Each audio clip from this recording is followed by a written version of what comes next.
एक राजनीतिक दल ने हिंदू की ही बात करनी चाहिए, हिंदू हित की बात करनी चाहिए। यदि कांग्रेस उस राह पे चली तो मैं अभिनंदन करता हूँ। सभी राजनीतिक दलों ने इसी मार्ग पे चलना चाहिए। हिंदू हित ये राजनीति का विषय होना ही नहीं चाहिए।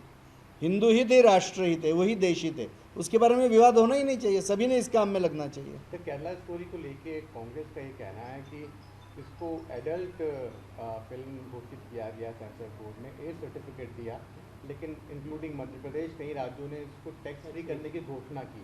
तो कांग्रेस का ये मत और ये कानूनी पेंच कैसे देखते हैं आप इसको? मुझे लगता है, मैं टेक्निकलिटीज़ में नहीं जाऊंगा। जो लव जिहाद जैसी बुरी घटना है उसको विचारधारा के आधार के ऊपर एक समाज स्वीकारता है, उसका अभ्यास करता है और उसका खतरा हिंदू समाज के लिए होता है, और इनके फुट सोल्जर्स वो काम एकदम खुलकर करते हैं और उसको धर्म का आधार है ऐसा कहकर कहते कि ये हमारे धर्म का सीख है, ये हमको करना है, जिहाद हमको करना है। ये बात चिंता की, उसकी बात होनी चाहिए, टेक्निकलिटीज़ की बात नहीं होनी चाहिए। केरला स्टोरी क्यों लिखी गई कि भाई लव जिहाद हो रहा है, हिंदू लड़कियों को टारगेट किया जा रहा है। केरल में तो ईसाई लड़कियों को भी टारगेट किया गया है। वहाँ के कैथलिक बिशप एसोसिएशन ने एक ऑफिशियल पत्र होम मिनिस्ट्री को दिया है कुछ वर्ष पूर्व की कितनी हज़ार ईसाई लड़कियाँ गई है। तो सारे महिलाओं के लिए ये बहुत खतरा है और हिंसा के मार्ग के ऊपर उनको ब्लैकमेल करके लेके जा रहे हैं। तो ये बातें चर्चा करनी की, इसको ये सर्टिफिकेट देना चाहिए कि वो देना चाहिए, थोड़ी महत्व की बात है। और बात ये करनी चाहिए कि कौन दिखा रहा है, अच्छी बात है ना। न दिखाने वालों के मुस्लिम तुष्टीकरण के बारे में बात करनी चाहिए, क्योंकि अंततोगत्वा इससे देश का और समाज का नुकसान होगा। जिस देश में 80 करोड़ हिंदू रहता है वहाँ हिंदू की भावना के बारे में नहीं सोचना, इससे बड़ा अपराध नहीं है कोई।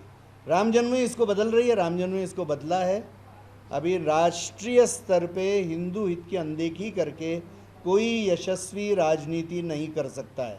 ये परिस्थिति तो आ ही गई है इस देश में, और धीरे धीरे जैसा हिंदू जागरूक होगा यही स्थिति हर राज्य में आएगी। तो गौशालाओं को लेकर किस तरह भ्रष्ट हो रहे, तो यह समझा कर इसको रोकने की आवश्यकता है।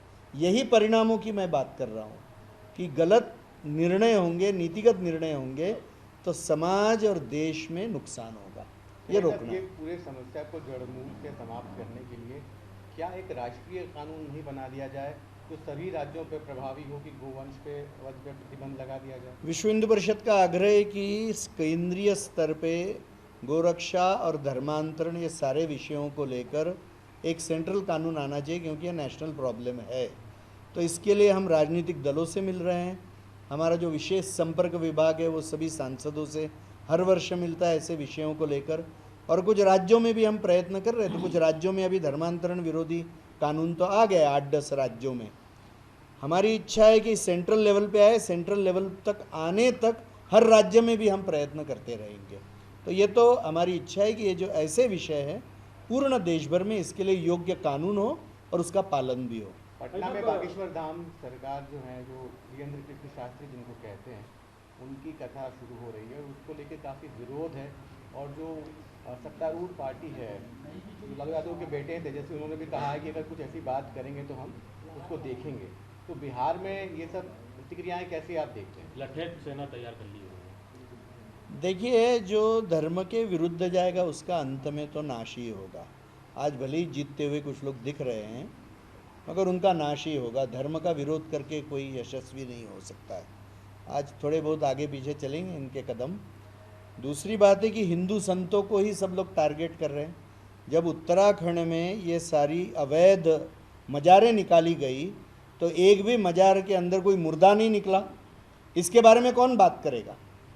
इसके बारे में क्यों नहीं बात कर रहे लोग कि कितनी गलत बातें चल रही है? टीका टिप्पणी करनी है केवल हिंदू के ऊपर करनी है क्या? आज इतने पादरी कानून तोड़कर धर्मांतरण कर रहे, भारत में असंवैधानिक है वो, उन पादरियों के बारे में क्यों नहीं बोल रहे?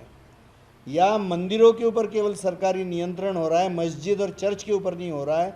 तो ये जो पक्षपातपूर्ण व्यवहार सब जगह हो रहा है, जिसको भी बातचीत करनी इसकी होनी चाहिए बातचीत, तो बैलेंस बातचीत होगी। अगर मैं ये कहूँगा कि हिंदू ने और जागरूक होना चाहिए, नहीं तो गलत नीतियाँ हिंदू के विरुद्ध बनेगी। हिंदू हित की सरकार राज्य और केंद्र में सतत बैठाने के लिए हिंदू ने जागरूक होकर मतदान भी करना चाहिए, प्रयास भी करना वहाँ जो चाहिए। बजरंगबली का मुद्दा आया था पर वो भी वहाँ चल नहीं पाया, क्या कारण मानते हो? वो तो राजनेताओं को आपको पूछना पड़ेगा। बजरंगबली चल नहीं पाते ऐसा तो कभी नहीं होता है, बजरंगबली सतत चलते हैं। भाई साहब, दुनिया भर की मल्टीनेशनल कंपनी मैकडॉनल्ड जैसी जो अब वो मांस के उत्पादों के साथ अलग अलग प्रोडक्ट में आ रही है देश में भी, उनका बहिष्कार करना चाहिए। हिंदू ने उपयोग नहीं करना चाहिए। क्या खा रहे हैं इसको पढ़कर वो खाना चाहिए। ये तो हर एक ने करना चाहिए ना, जागरूकता इसी को कहेंगे ना। मतलब जनसंख्या में हिंदुस्तान नंबर 1 पे आ गया है और कुछ असमानताएं हैं, क्योंकि हिंदू तो हम दो हमारे दो पे चल रहा है, लेकिन हम दो हमारे 25 की भी एक थेरेपी चल रही है यहाँ पे। हिंदू केवल हम दो और हमारे दो पे भी चलेगा तो भी बहुत हो गया।